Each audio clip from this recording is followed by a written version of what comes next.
Hello everyone, welcome to my Ashtami blog, Mahashtami blog actually.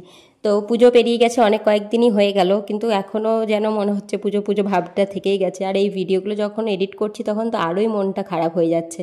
তো দেখলেই আমাদের অষ্টমীর পুজো হয়ে গেছে, অঞ্জলিও হয়ে গেছে, আর এখানে একটু সিঁদুর খেলাও হয়ে গেছে, কারণ আমরা অষ্টমীর দিন সবাই মিলে একটু সিঁদুর খেলে নিই। তারপর আমাদের অষ্টমীর দিন এখানে লুচি ভোগের ব্যবস্থা ছিল, যেটা আমরা 4 জন মিলে খেতে বসে গেছিলাম।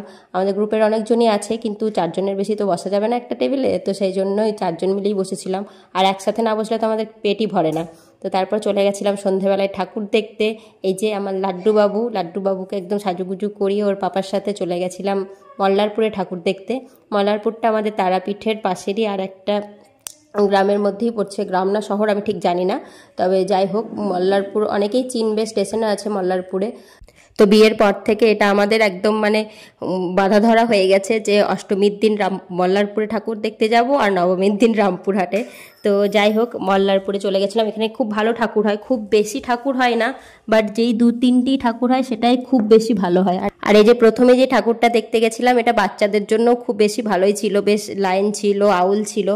আর এই নেক্সট যে ঠাকুরটা ছিল এটাও বাচ্চাদের উপরেই মানে ভাবনা চিন্তা করে থিমটা বানানো ছিল, যেটা খুব ভালো লেগেছিলো। এখানে থিম পুজোটাকে একটু বেশি প্রাধান্য দেওয়া হয়, কিন্তু থিম পুজোকে প্রাধান্য দিতে গিয়ে এরা ঠাকুরকে নিয়ে বেশি ছেলে খেলা করে না, ঠাকুরটা খুব সুন্দর ঠাকুরের মতোই রাখে।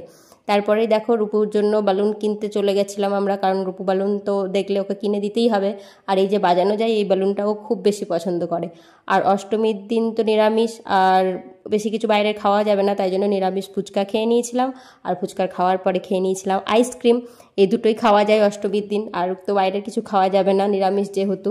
তো আইসক্রিমটা দেখো ভীষণই লোভনীয় ছিল আর ভীষণ টেস্টিও ছিল, এত সুন্দর করে বানিয়ে দিয়েছিল, খেতেও খুব ভালো ছিল।